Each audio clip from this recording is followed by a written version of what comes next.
El siguiente estudio bíblico está basado en el libro de Lucas, capítulo 4, versículos del 38 al 44, titulado Gran Poder, celebrado el 16 de febrero del 2012 por el predicador Carlos Treviño del grupo Mateo 5:14.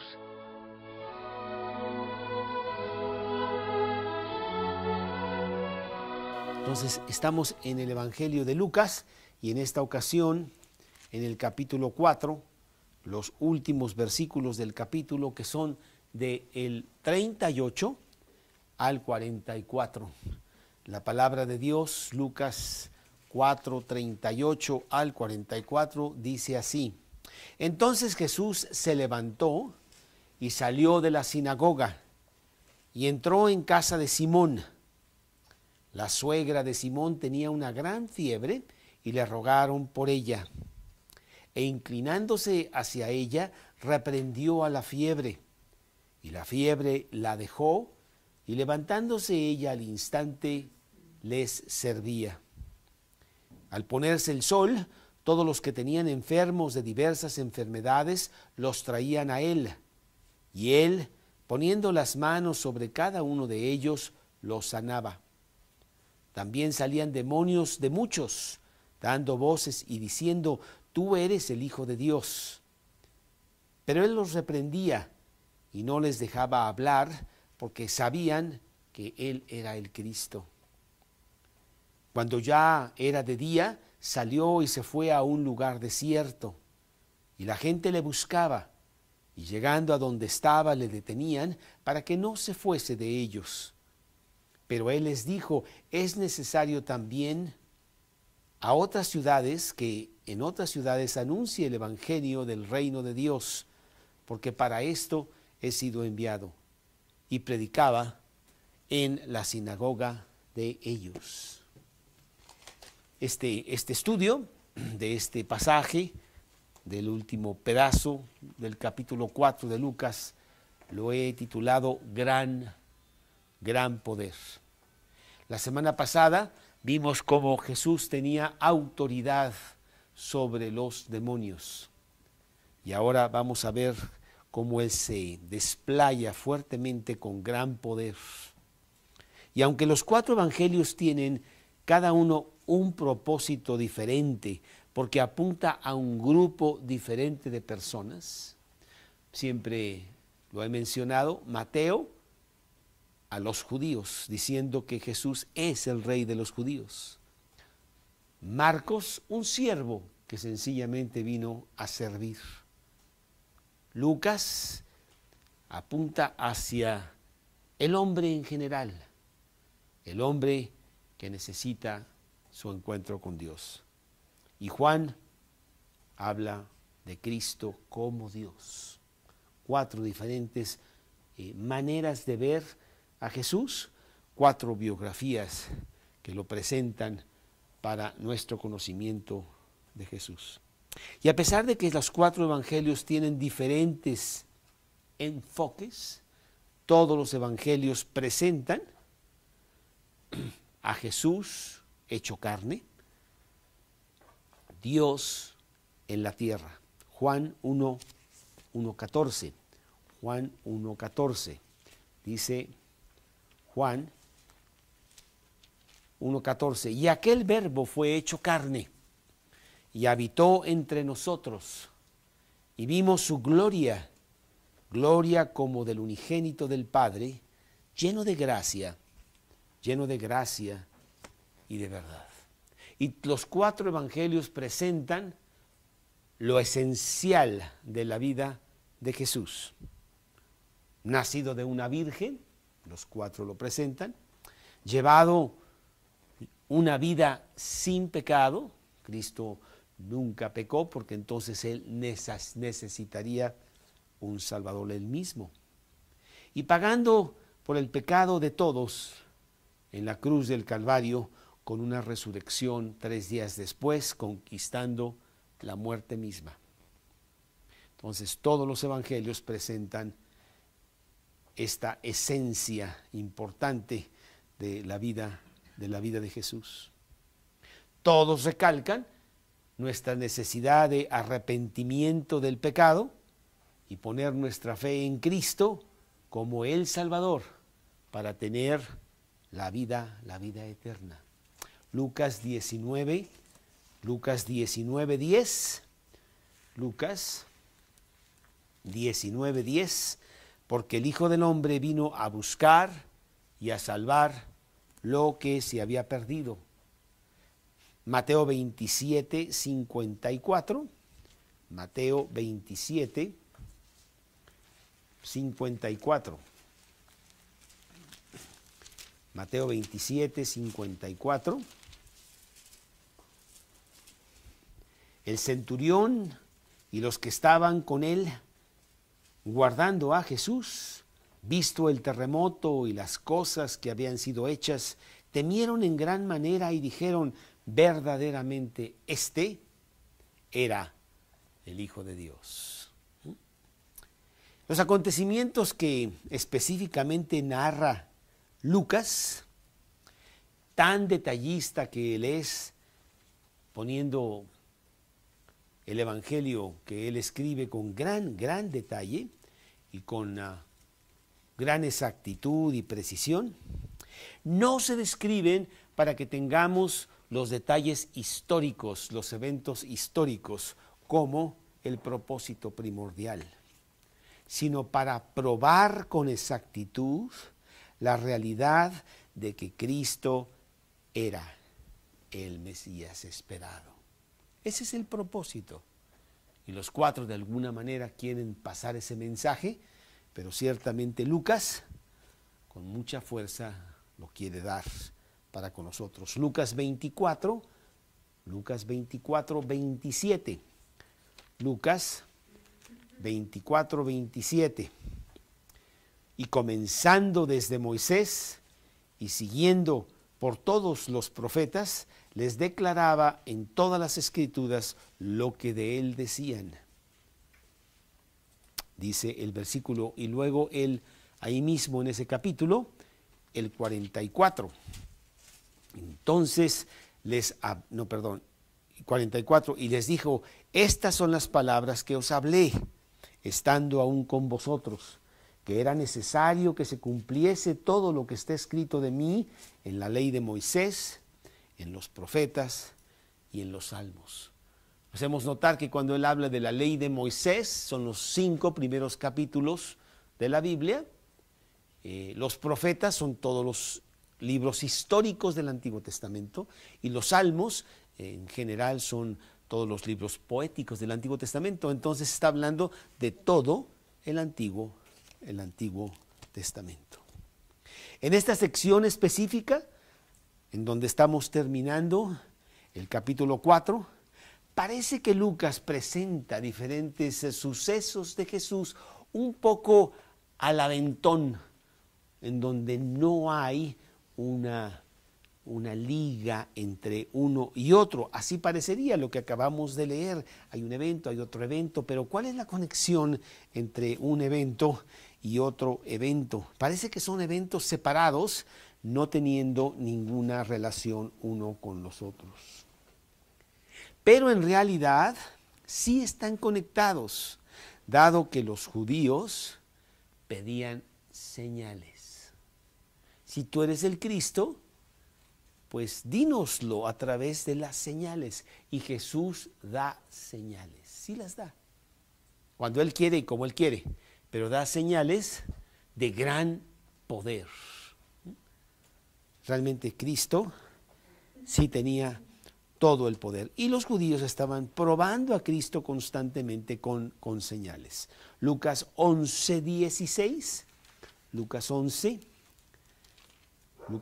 16. Otros, para tentarle, le pedían señal del cielo. Mateo 12, 38. Mateo 12, 38. Entonces respondieron algunos de los escribas y de los fariseos diciendo: Maestro, deseamos ver de ti señal. Y ahí mismo en Mateo 16, 1,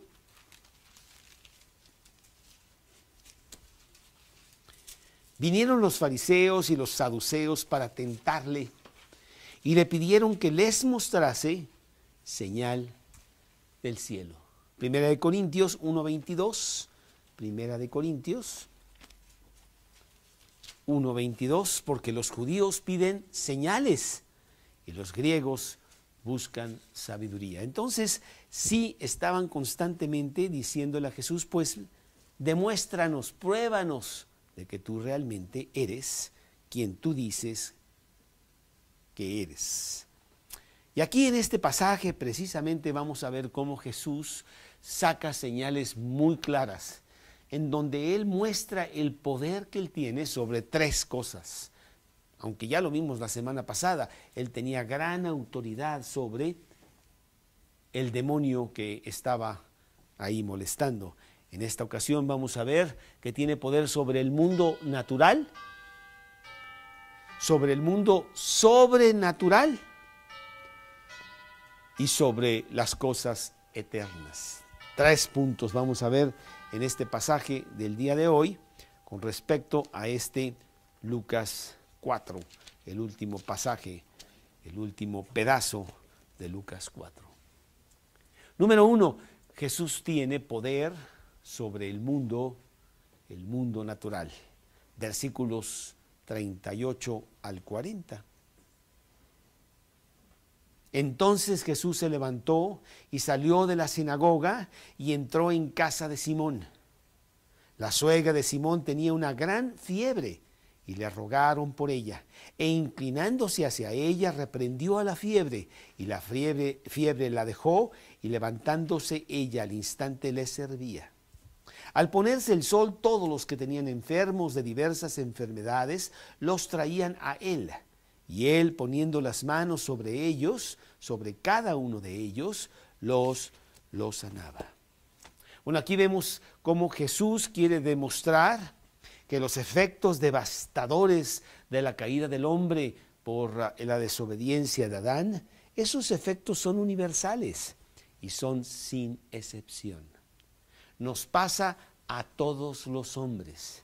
El día que tú naciste, ese día firmaste, o firmaron por ti, eras un bebé, tu sentencia de muerte.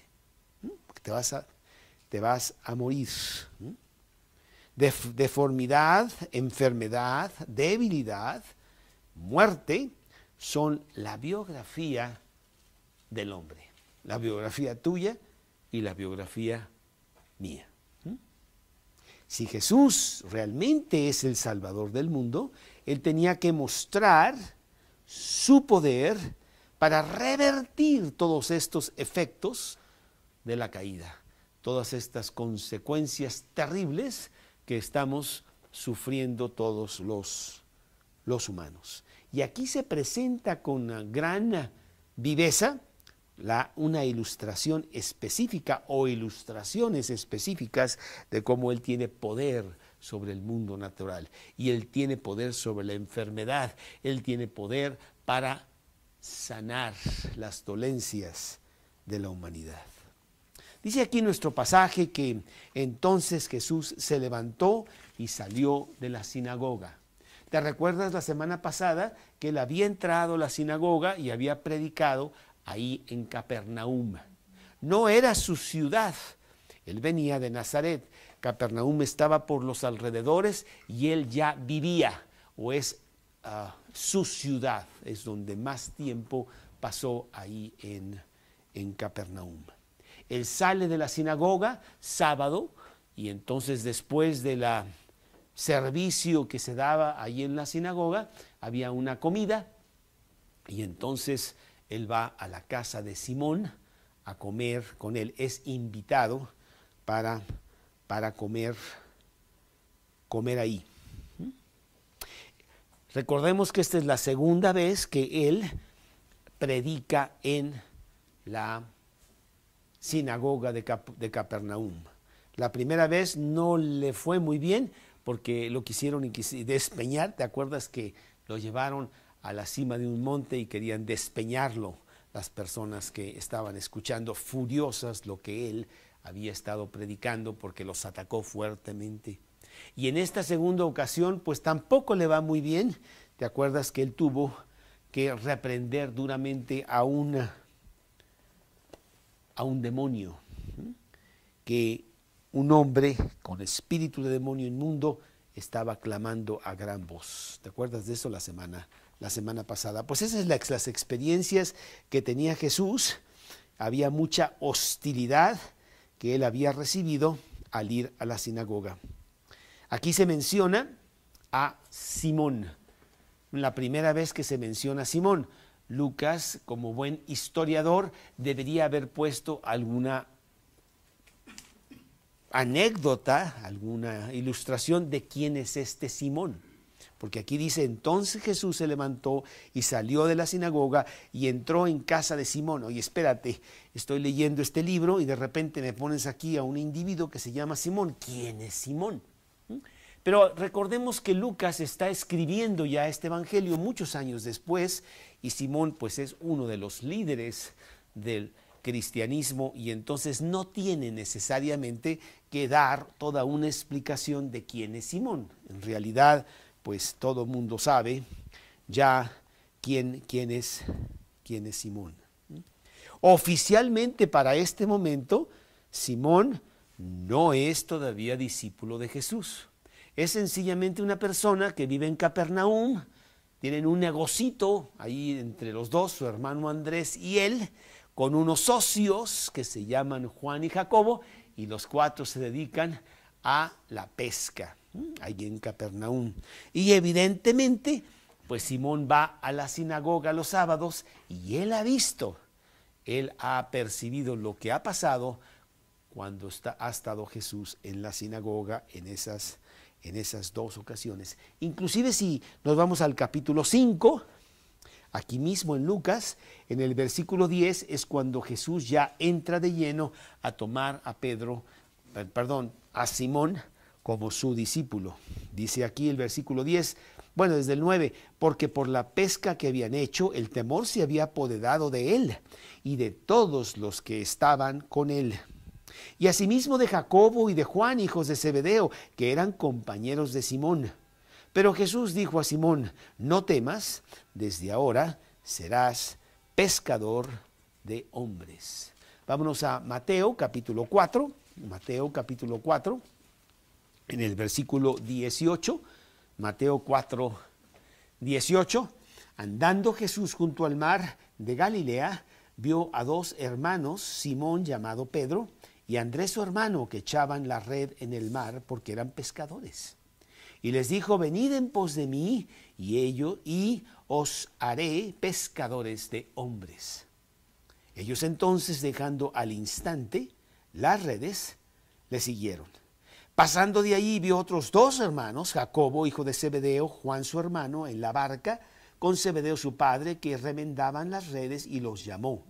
Y ellos, dejando al instante la barca y a su padre, le siguieron. Entonces, en este momento, en donde Simón invita a comer a su casa a Jesús, en este pasaje del capítulo 4, todavía Simón no es necesariamente ya oficialmente un discípulo de Jesús.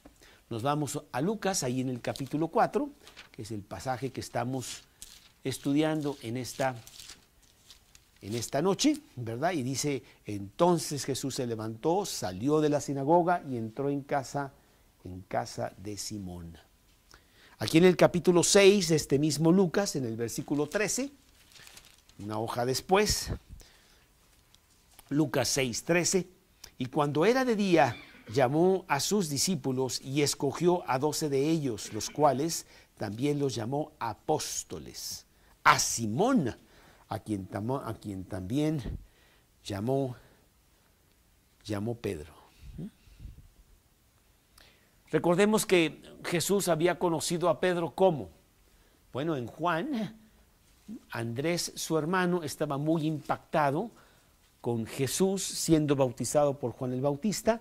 Lo siguieron, hablaron con él y entonces Andrés trae a su hermano Simón. Juan 1, versículo 38, déjame ver, Juan 1, Versículo 38. Y volviéndose Jesús y viendo que les seguían, les dijo: ¿qué buscáis? Ellos le dijeron: Rabí, que traducido es maestro, ¿dónde moras? Él les dijo: venid y ved. Fueron y vieron dónde moraba, y se quedaron con él aquel día, porque era como la hora 10. Andrés, hermano de Simón Pedro, era uno de los dos que había oído a Juan y había seguido a Jesús. Este halló primero a su hermano Simón y le dijo: hemos hallado al Mesías, que traducido es el Cristo. Y le trajo a Jesús. Y mirándole, Jesús le dijo: tú eres Simón, hijo de Jonás, tú serás llamado Cefas, que quiere decir Pedro.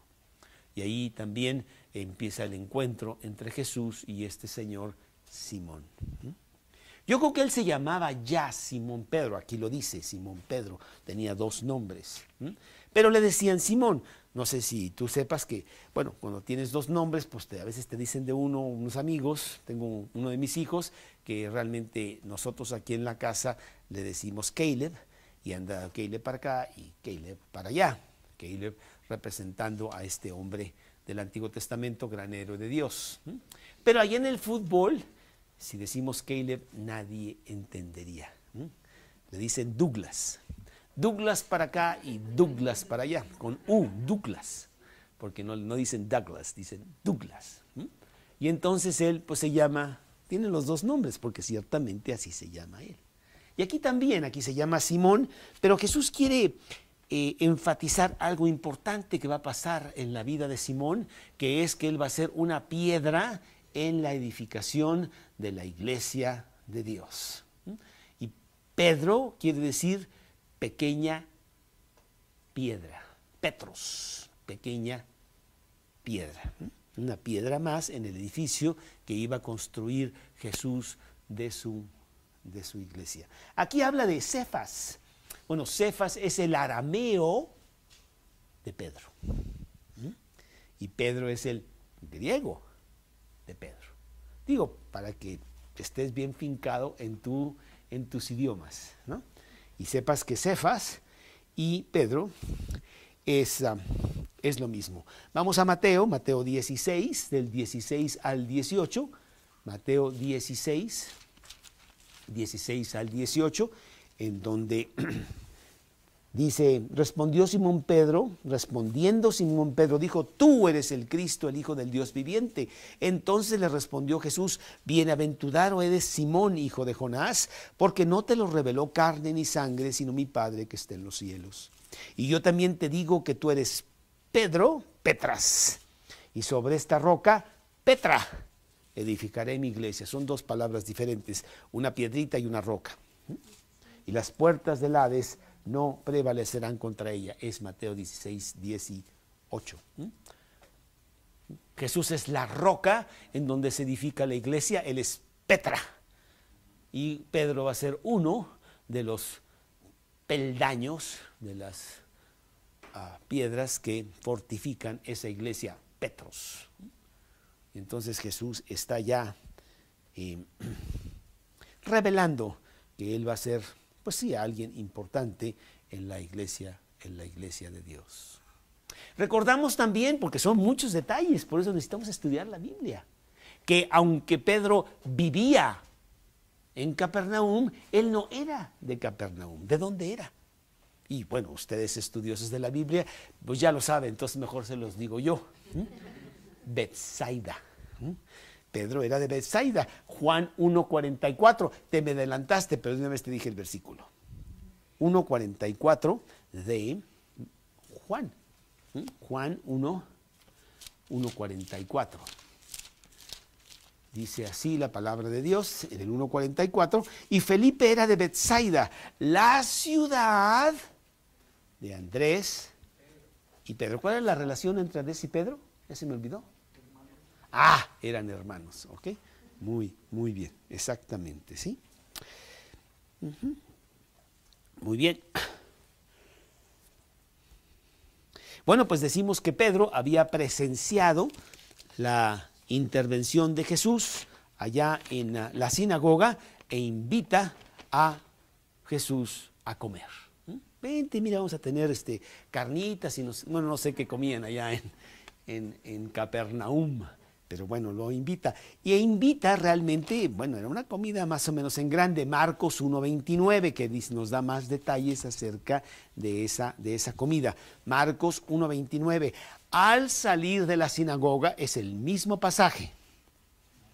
Vinieron a casa de Simón y Andrés, con Jacobo y Juan. Ahí estaban todos los pescadores de Capernaum en esa comida. Y bueno, Jesús sabe que, porque Él es omnisciente, ¿verdad? Él sabe por qué Pedro lo ha invitado a comer. Oye, si eres tan bueno y hablas muy bien ahí en la sinagoga y sacas demonios y no sé qué, yo tengo un problemita o un problemota, que es que mi suegra está muy enferma y quiero que le eches la mano.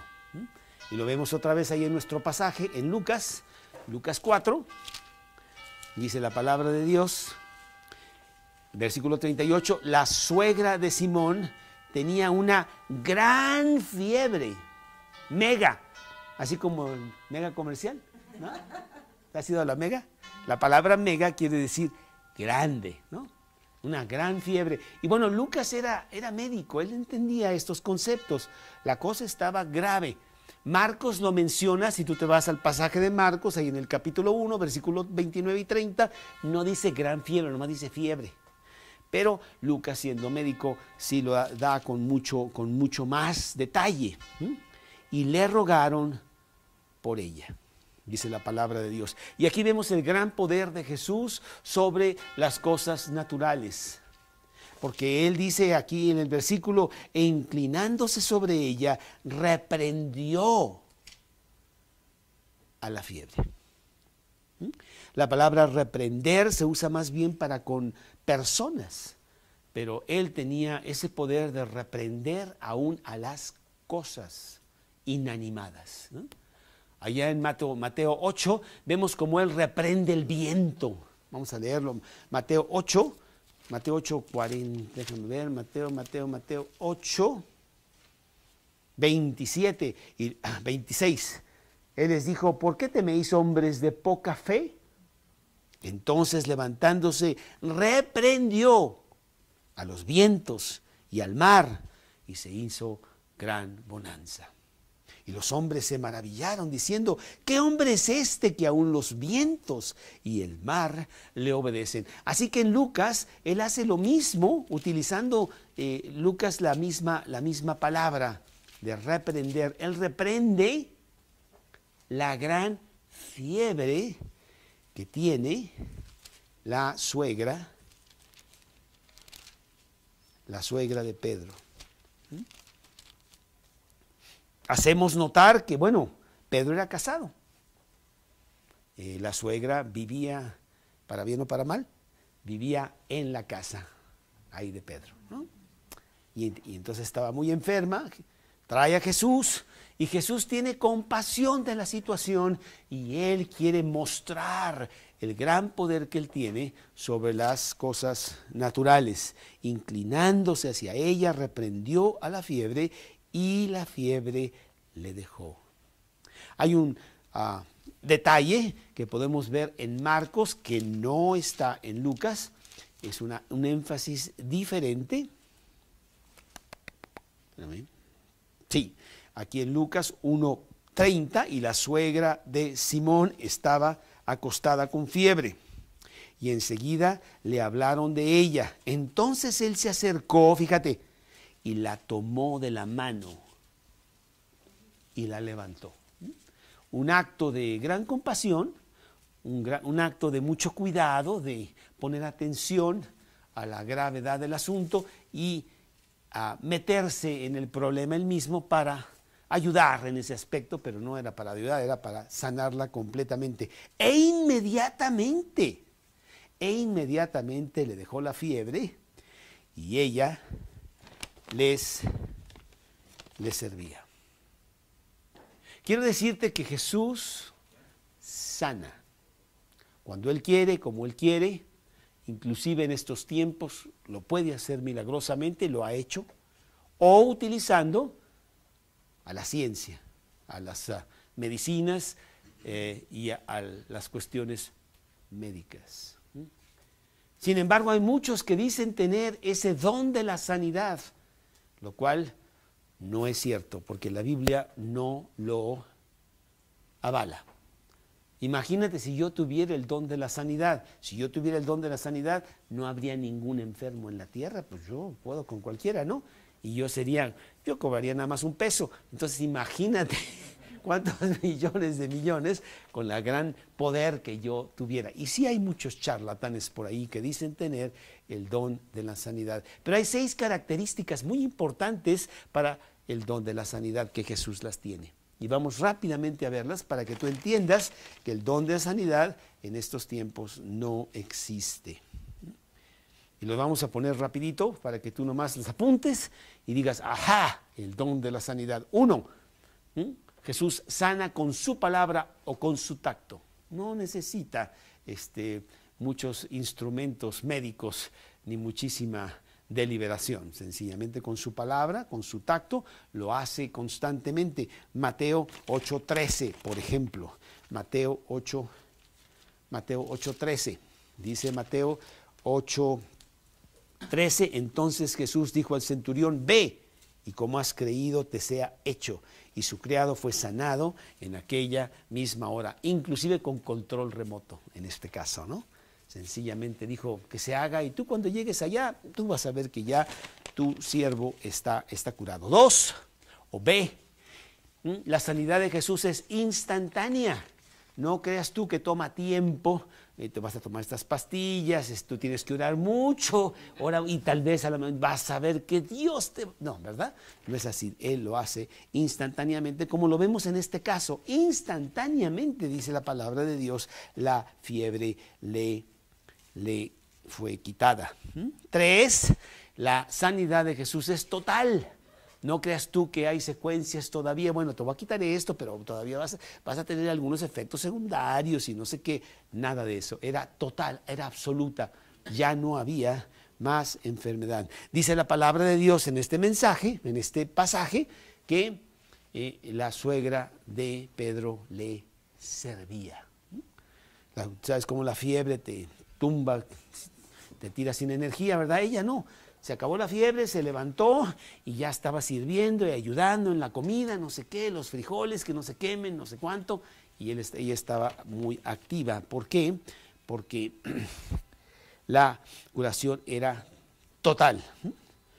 Versículo y el siguiente D es que la sanidad es para todos los que llegaban a Jesús.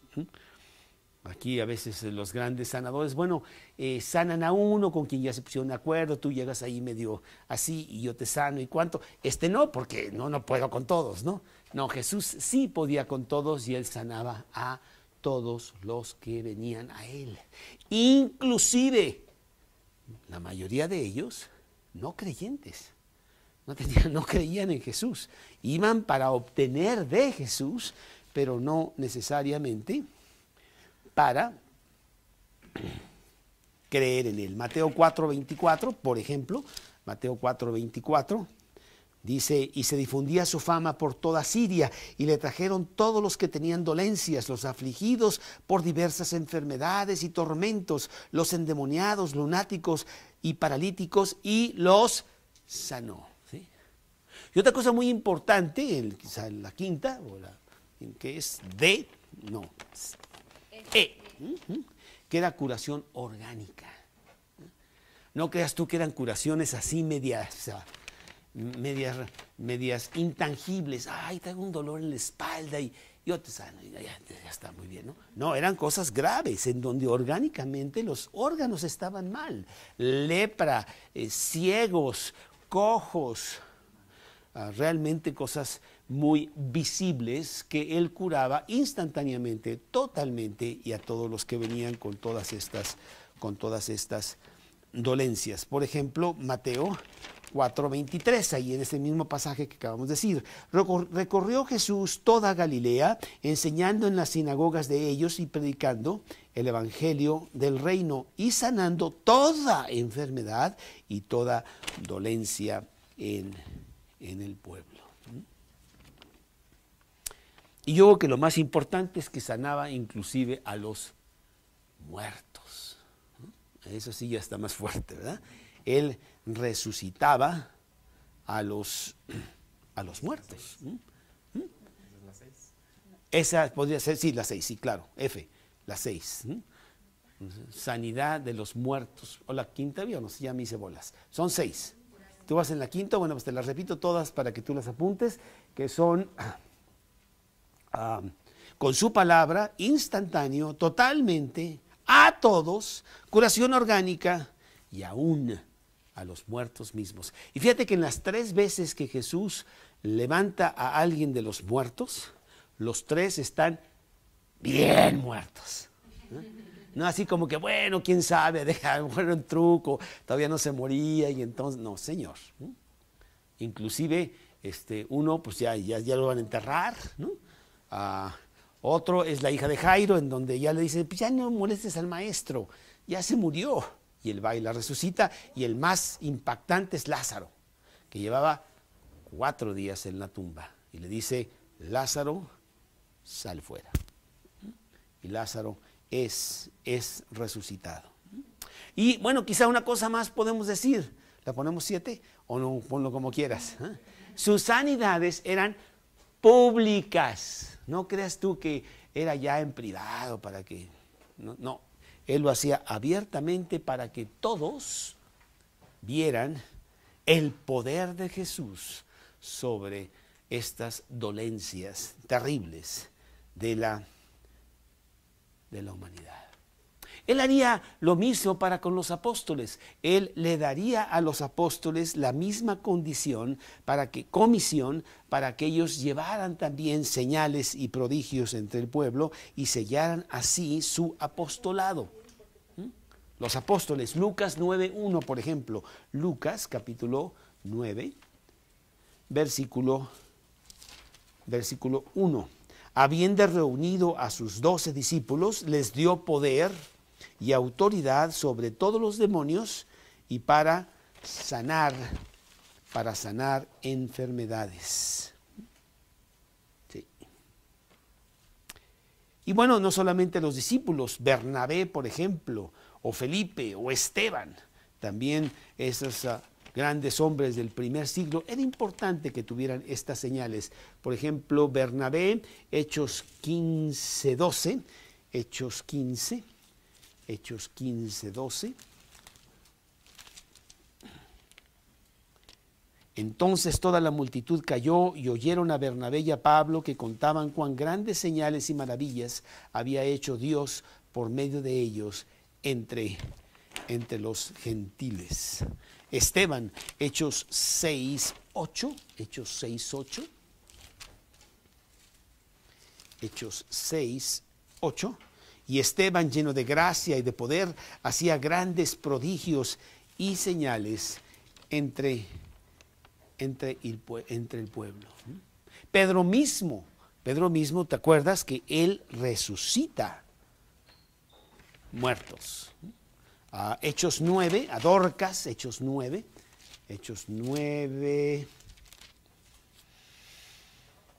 versículo 40, entonces sacando a todos, Pedro se puso de rodillas y oró, y volviéndose al cuerpo dijo, Tabita, levántate. Y ella abrió los ojos, y al ver a Pedro se incorporó. Y él dándole la mano la levantó, entonces llamando a los santos y a las viudas la presentó viva. Pedro haciendo eso, Pablo también, aquí en el capítulo 20 de Hechos, en el versículo 9, Hechos 29, un joven llamado Eutico, que estaba sentado en la ventana, rendido de un sueño profundo, por cuanto Pablo disertaba largamente, vencido del sueño, cayó del 3er piso abajo y fue levantado muerto. Entonces descendió Pablo y se echó sobre él y abrazándole dijo, no os alarméis, pues está vivo. Dios hizo estas cosas, Jesús tenía ese poder de sanidad, Jesús las pasa a los apóstoles. ¿Por qué? ¿Por qué fue que los apóstoles tuvieron este poder? Bueno, porque al principio del cristianismo era importante que estas señales fueran parte de la extensión del cristianismo para que se extendiera rápidamente. Esto vendría a su fin, pero al principio así es. No sé si te has fijado, ¿no viste la película de Bambi? En donde está este pequeño venadito, ¿verdad? Con su mami y no sé cuánto, y este venadito tiene unas manchas, ¿verdad? Y la mamá no tiene manchas. ¿Por qué la mamá no tiene manchas? Porque para el pequeño, bueno, pues las manchas son importantes, poder protegerse contra los enemigos, ¿verdad? Y poder ocultarse, ¿no? Pero después ya se le quitan esas manchas. Y así también al cristianismo. Al principio era importante tener estas señales y prodigios que hacían los apóstoles y otros cristianos fuertes de la iglesia de Cristo. Pero esto empieza a ceder, esto empieza a apagarse. ¿Te acuerdas que cuando Pedro da su primera prédica, pues todo el mundo le hace caso, todo el mundo le escucha, a pesar de que eran diferentes idiomas, ¿verdad? Pero después con el tiempo eso también, las lenguas se acaban y ya no hay estas cosas porque empieza a entrar la palabra de Dios, que es más importante que todos los milagros, y entonces es la mejor señal del cambio en las personas. Entonces el mismo Pablo, pues ya no, más adelante, ya no puede tan fácilmente ayudar a otros a que estos se sanen. Por ejemplo, Timoteo, primera de Timoteo, capítulo 5, versículo 23. Primera de Timoteo 5, 23. Ya no bebas agua, sino usa un poco de vino por causa de tu estómago y de tus frecuentes enfermedades. Bueno, Pablo no podía curar a Timoteo y entonces le dice, pues échate una copita, ¿no? No es que el vino no era al igual que hoy, sino que el agua era tan contaminada que al agua le ponían un poco de vino, que el vino fermentado hace que las bacterias se mueran. Y entonces era una prevención de poderse contaminar, poderse enfermar. Pero Pablo le dice, pues mira, haz eso porque yo no te puedo necesariamente curar. O Trófimo, otro de los ayudantes de Pablo, ahí en segunda de Timoteo, capítulo 4, versículo 20. Erasto se quedó en Corinto y a Trófimo dejé en Mileto enfermo. Dice la carta de Pablo. Entonces no te vayas con la finta por si tienes alguna dolencia y dices voy a ir con este sanador, es un predicador muy fuerte y entonces él avienta agua bendita o quién sabe qué hace y él cura a las personas. Eso no es cierto. Ya no hay lenguas, ya no hay sanidades, porque todo eso acabó en el primer siglo. Y además pues no se necesita, tenemos ahora algo mucho más fuerte, mucho más importante, que es la sanidad del alma que hemos experimentado y que ella misma es la más grande señal de cómo trabaja el cristianismo, ¿cierto? Pero Jesús sí lo usaba mucho, Él era el gran sanador. Él tenía que expresar todo este poder para decirle a la gente, yo soy el Cristo. Y regresando a nuestro pasaje, aquí en Lucas, en el capítulo 4, dice el siguiente versículo, para que veamos la exactitud de la palabra de Dios. Dice el versículo 40, al ponerse el sol, todos los que tenían enfermos de diversas enfermedades los traían a él, y él poniendo las manos sobre cada uno de ellos los sanaba. Fíjate qué buen detalle, qué importante detalle dice aquí, al ponerse el sol. ¿Por qué? ¿Por qué dice eso? Porque era el día de reposo. Y entonces todos los que querían traer enfermos a Jesús, pues no los podían traer, porque el día de reposo era un día que no se podía hacer eso. Entonces esperan hasta las 6 de la tarde al ponerse el sol y olvídate, y había una multitud inmensa allá afuera de la casa de Simón Y Simón dijo, señores, a ustedes no los invité a comer. No importa, no venimos a comer. Venimos a que nos ayudes con nuestros enfermos. Y Jesús sale y Jesús los manda a volar a todos, ¿no? Dice, no, señores, estoy muy cansado, ¿qué les pasa? No, ¿verdad? Dice la palabra de Dios que Él, con gran compasión, poniendo las manos sobre cada uno de ellos, los sanaba. Jesús, el gran sanador. Jesús, el que tiene todo el poder sobre los demonios. Jesús, el que tiene todo el poder sobre el mundo natural. Qué gran esperanza para nosotros, qué fuerte tengo yo, poderoso fortificación tengo yo en Jesús, que ciertamente llegará el día en que tendremos enfermedad y podré recurrir a Jesús para que Él me dé consuelo, para que Él me dé sanidad, principalmente del alma. Y si Él quiere que prevalezca la enfermedad que tengo, pues no importa, porque Él estará a mi lado, aún si llegase a tener muerte por causa de esa enfermedad. Gran poder que quiere Él, que sepamos nosotros que Él tiene. Ese es Jesús, el dueño del universo, el creador de todas las cosas. Pero número 2, tiene también poder sobre el mundo sobrenatural.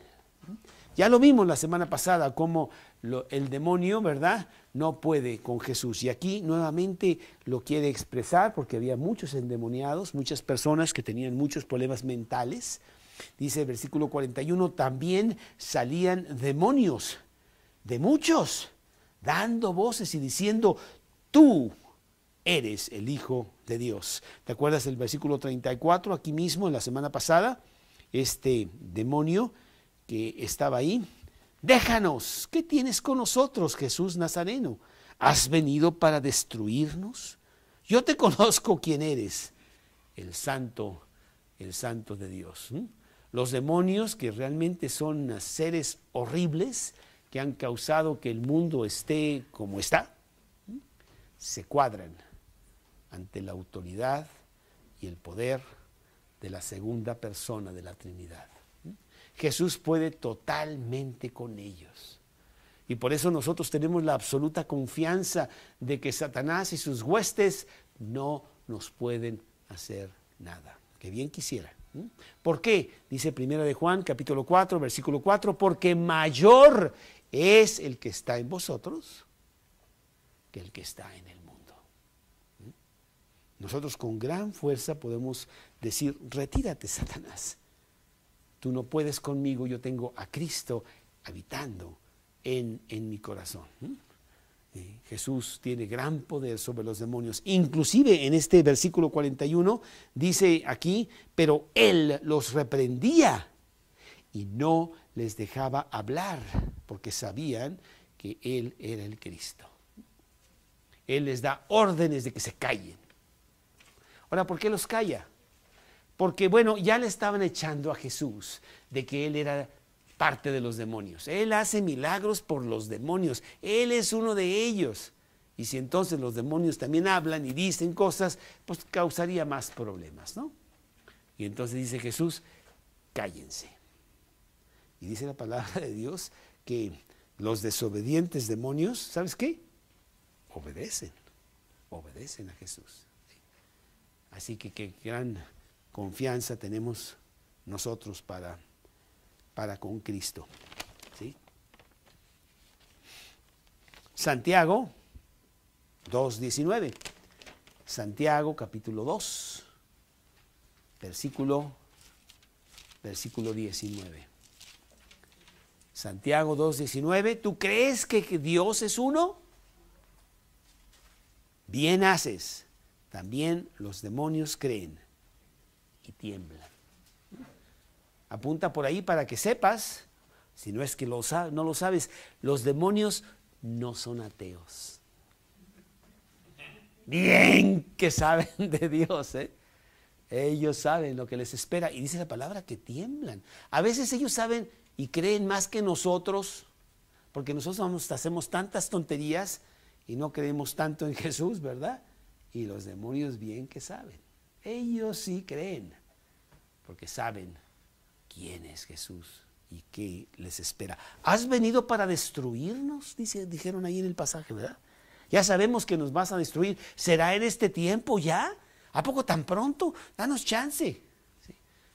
Pero sí le tienen mucho miedo a Jesús. Entonces vemos cómo Jesús tiene poder sobre el mundo natural, tiene poder sobre el mundo sobrenatural, que es todavía más terrible. Parece que no es tan importante, es muy intangible para nosotros, no lo vemos, pero aquí está lleno de ángeles y demonios peleando las grandes batallas espirituales.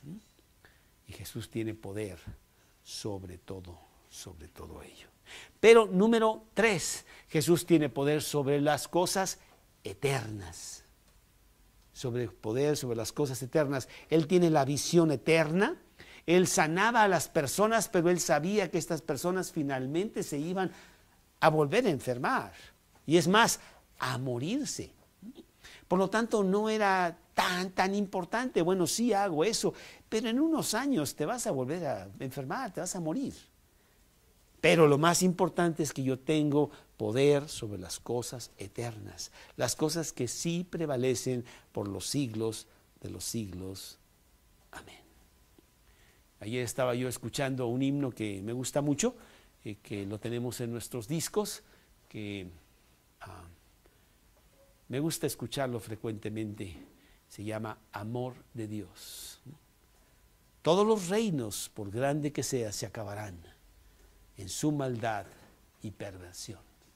Finalmente todo se acaba. Pero el amor de Dios, ese prevalece y prevalece para siempre. Entonces las cosas eternas, en los versículos 42 y 44 de nuestro pasaje, en donde dice la palabra de Dios, Lucas 4,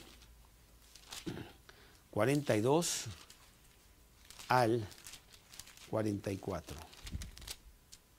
Cuando ya era de día, salió y se fue a un lugar desierto. Bueno, era domingo entonces, ¿no? Dice que se fue a un lugar desierto. ¿Qué es lo que él hacía temprano en la mañana en un lugar desierto? ¿Qué crees tú que hacía Jesús? Dice la palabra de Dios, Marcos 1:35, que él se levantaba muy temprano en la mañana y pasaba tiempo con su Padre, para que nosotros también hagamos lo mismo. La gente le buscaba y llegando a donde él estaba le detenían para que no se fuera de ellos. Pero él les dijo, es necesario que también a otras ciudades anuncie el evangelio de Dios, porque para esto he venido. El punto principal de Cristo, el punto principal de los cristianos que tienen a Cristo es anunciar el evangelio a otros, porque ya nos vamos. Y queremos que los demás, así como nosotros, tengan certeza de a dónde van a ir. Jesús ofrece pasaportes gratis para aquella ciudadanía importante, para aquel país maravilloso que se llama el cielo, en donde Él quiere que cualquiera agarre su pasaporte y lo tenga para nuestra partida. No sé si te ha tocado que ya te vas de viaje y entonces estás así, déjame ver qué voy a llevar. No, eso no lo llevo. A ver, ¿dónde está la maleta que vamos a llevar? Y no sé qué. El pasaporte, que no se nos olvide el pasaporte, porque sin pasaporte no salimos. ¿No te ha tocado que llegas al aeropuerto y aquí te llevas con la lana y los boletos? Señor, no me interesa eso. Su pasaporte, por favor. Mi pasaporte, déjeme ver. Sí, aquí lo traigo, ¿verdad? Si no, usted no se sube. Y así también con Dios. Necesitamos tener nuestro pasaporte al día, listo, siempre viendo la fecha de caducidad. Muy importante. ¿No te ha tocado? Mandamos de este grupo a una persona a Costa Rica. Y llegó a Costa Rica. No la dejaron entrar, porque su pasaporte no estaba caducado, pero ahí tienen la regla de que tiene que tener mínimo 6 meses de vigencia, y la regresaron a México. Afortunadamente, el pasaporte que yo tengo, no es el tuyo, el pasaporte que yo tengo no es de 10 años. Mi pasaporte celestial no caduca. Fíjate nada más, qué maravilloso. Entonces yo sé que cuando yo llegue al cielo y me vea el vista aduanal ahí, a ver su pasaporte, señor, que el vista se llama Jesús. Y entonces yo le voy a enseñar mi pasaporte, él no tiene que ver la fecha de caducidad, porque no tiene. Ahí donde dice fecha de caducidad, dice para siempre. ¡Wow! Aquí hay que cambiarlo cada no sé qué tantos años y cuesta y no sé qué. No, señor. Los pasaportes de Cristo son muy diferentes. Filipenses capítulo 3, versículo 19. Filipenses 3, 19. Filipenses 3, 19. Mas nuestra ciudadanía está en los cielos, de donde también esperamos al Salvador, al Señor Jesucristo, el cual transformará el cuerpo de la humillación nuestra, para que sea semejante al cuerpo de la gloria suya, por el poder con el cual puede también sujetar a sí mismo todas las cosas. Qué bonito, ¿verdad? Qué espectacular, qué gran esperanza tenemos nosotros de tener ya nuestro pasaporte. Pero necesitamos sacar pasaportes, no sé cuántos tengas tú, un chorro así grande, ¿verdad? Y te vayas. ¿Quién quiere pasaporte? Se regalan pasaportes al cielo. Condiciones: humillarte ante Dios y hacerlo tu Salvador y dueño. Y ya está, muy sencillo. Y entonces agarras tu pasaporte. Además, fíjate, este pasaporte tiene una cualidad muy buena, maravillosa, sobre los pasaportes terrenales. No se pierde. Y yo, los pasaportes que tenemos aquí, imagínate, 5 niños, ¿qué? ¿Verdad? Es un lío ahí. ¿Dónde es el pasaporte? ¿Por qué nomás hay tanto? No. Entonces es un lío. Inclusive una vez los perdimos todos, ¿verdad, Carita? Perdimos los pasaportes rusos que teníamos de los niños y ya no nos quisieron renovar.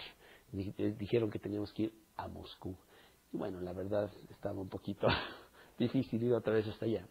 Pero este pasaporte no se pierde. ¿Sabes por qué?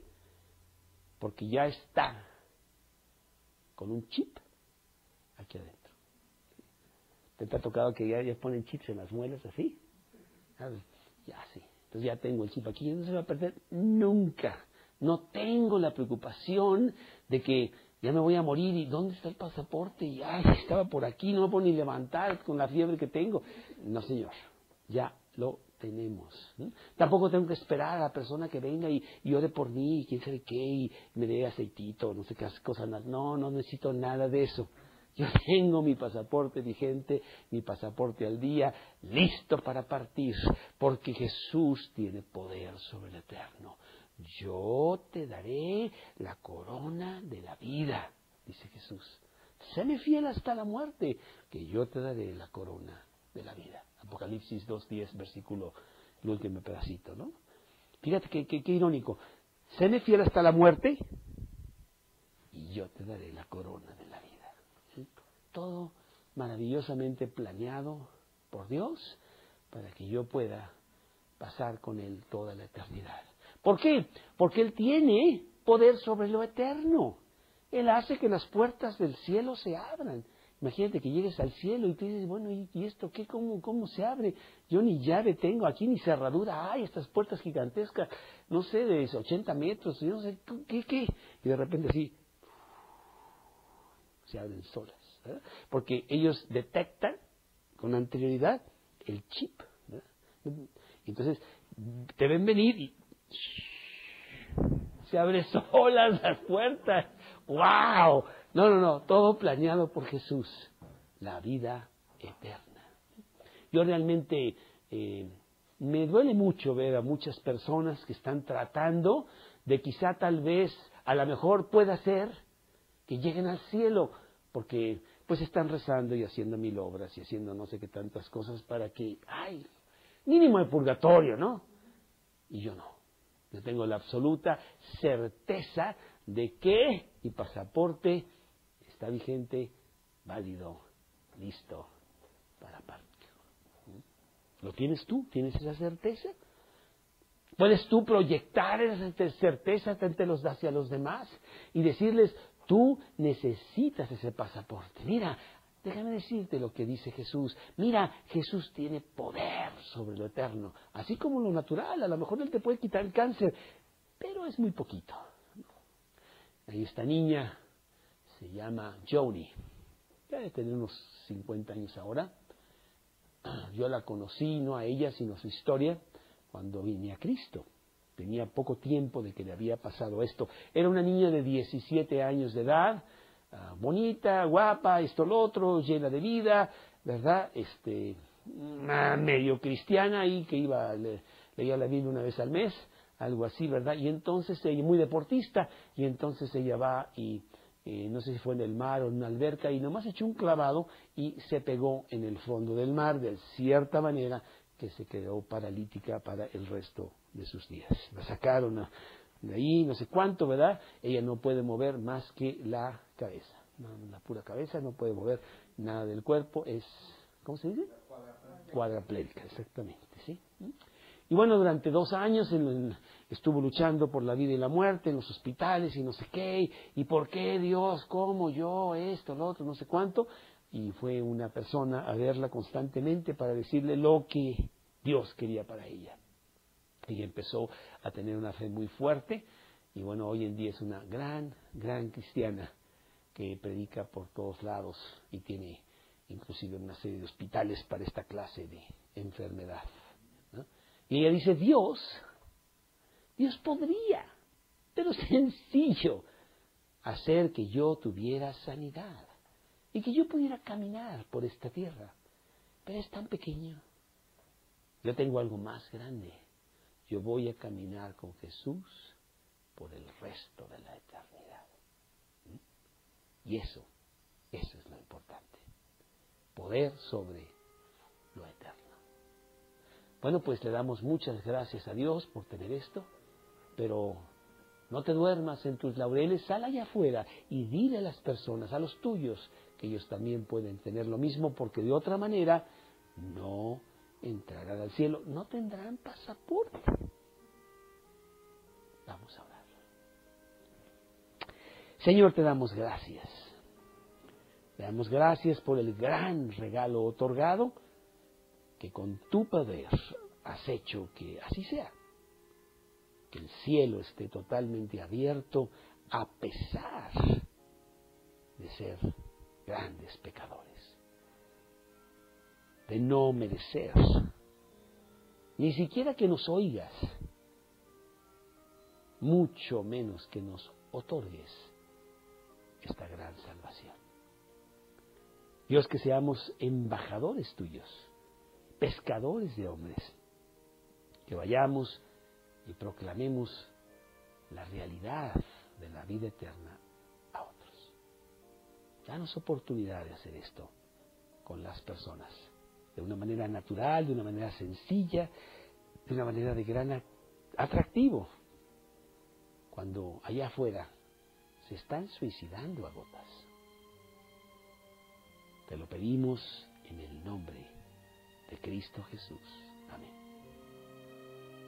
Estando aún con vosotros, que era necesario que se cumpliese todo lo que está escrito de mí en la ley de Moisés, en los profetas y en los salmos. Hacemos notar que cuando él habla de la ley de Moisés, son los 5 primeros capítulos de la Biblia.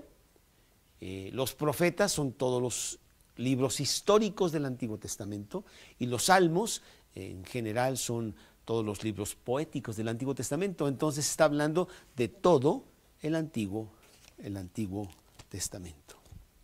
En esta sección específica, en donde estamos terminando el capítulo 4, parece que Lucas presenta diferentes sucesos de Jesús un poco al aventón, en donde no hay una liga entre uno y otro. Así parecería lo que acabamos de leer. Hay un evento, hay otro evento, pero ¿cuál es la conexión entre un evento y otro evento? Parece que son eventos separados, no teniendo ninguna relación uno con los otros. Pero en realidad sí están conectados, dado que los judíos pedían señales. Si tú eres el Cristo, pues dínoslo a través de las señales. Y Jesús da señales, sí las da, cuando Él quiere y como Él quiere, pero da señales de gran poder. Realmente Cristo sí tenía todo el poder. Y los judíos estaban probando a Cristo constantemente con señales. Lucas 11:16. Lucas 11:16. Otros, para tentarle, le pedían señal del cielo. Mateo 12:38. Mateo 12:38. Entonces respondieron algunos de los escribas y de los fariseos diciendo: Maestro, deseamos ver de ti señal. Y ahí mismo en Mateo 16:1,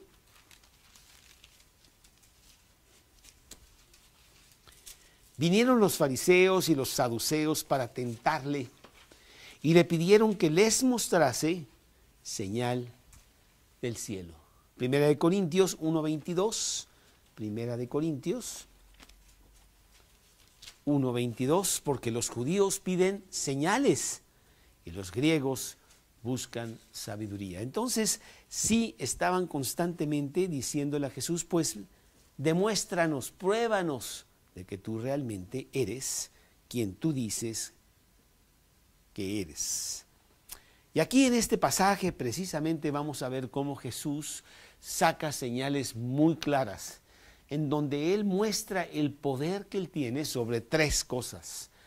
Aunque ya lo vimos la semana pasada, Él tenía gran autoridad sobre el demonio que estaba ahí molestando.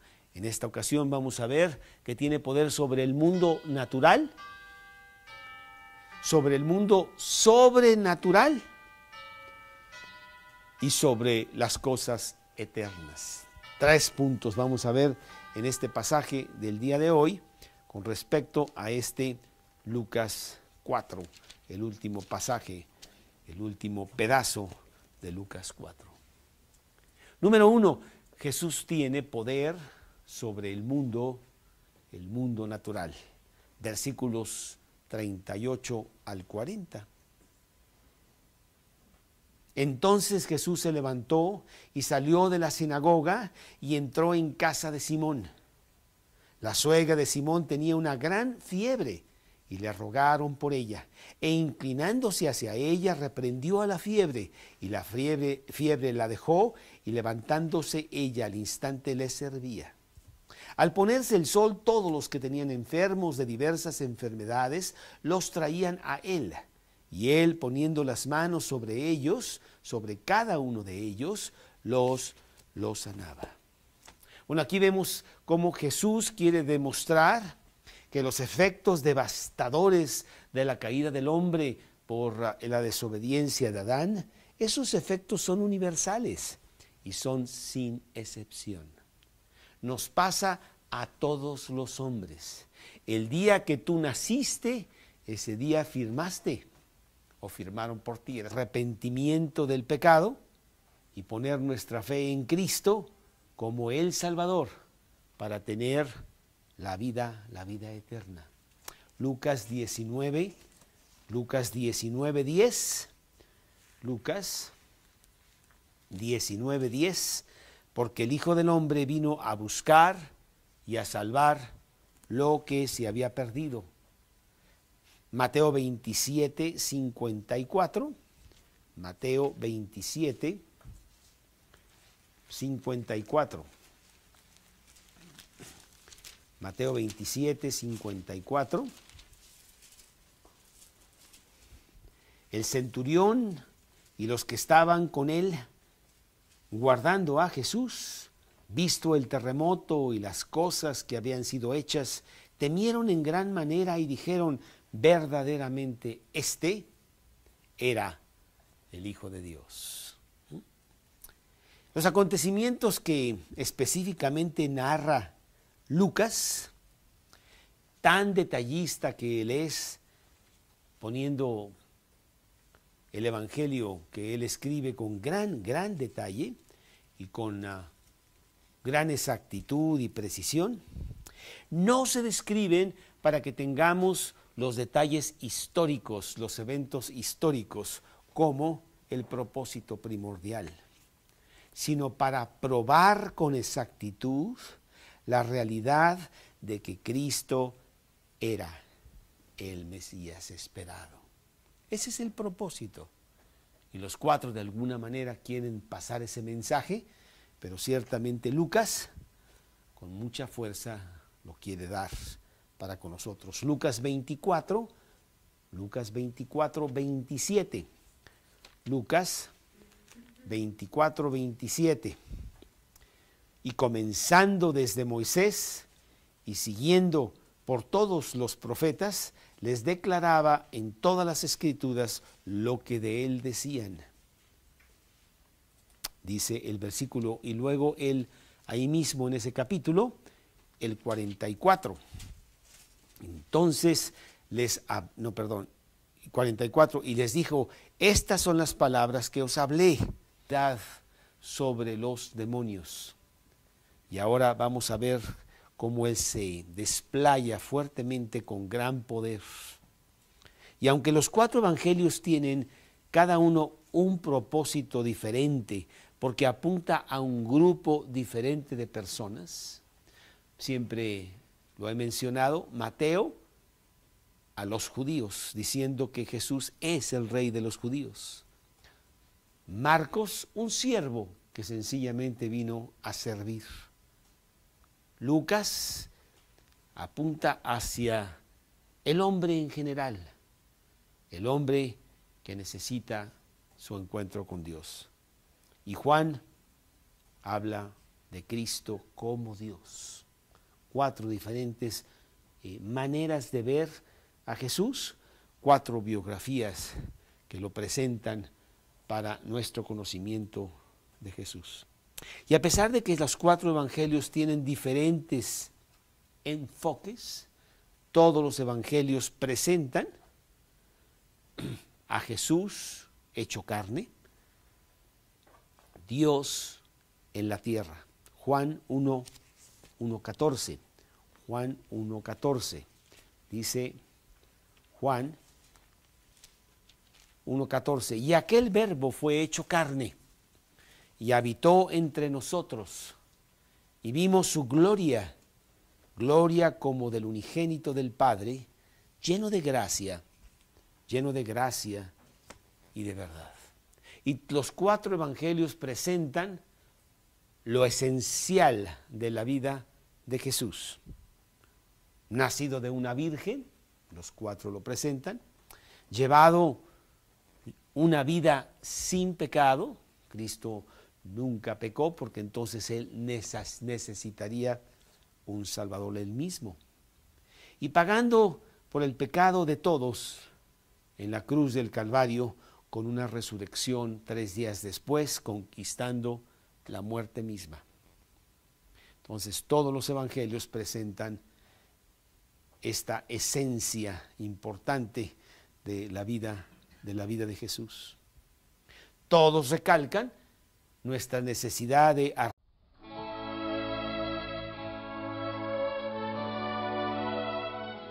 El siguiente estudio bíblico está basado en el libro de Lucas, capítulo 4, versículos del 38 al 44, titulado Gran Poder, celebrado el 16 de febrero del 2012 por el predicador Carlos Treviño del grupo Mateo 5:14.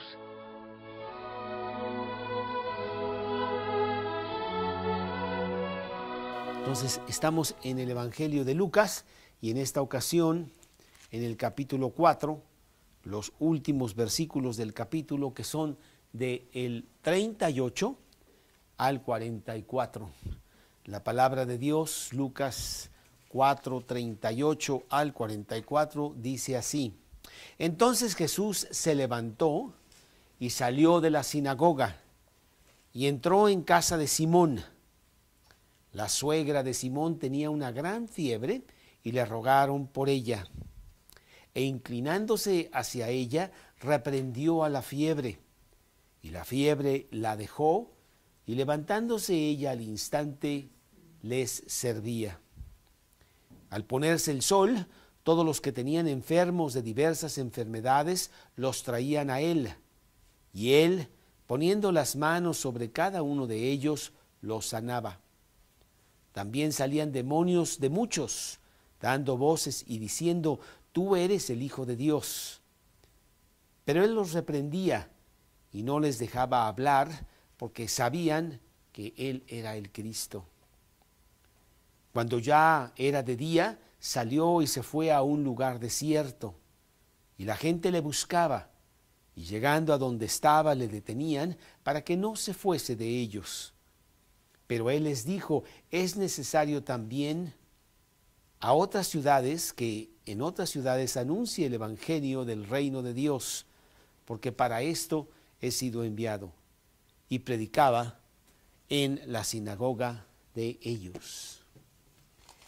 Este estudio de este pasaje, del último pedazo del capítulo 4 de Lucas, lo he titulado Gran Poder. La semana pasada vimos cómo Jesús tenía autoridad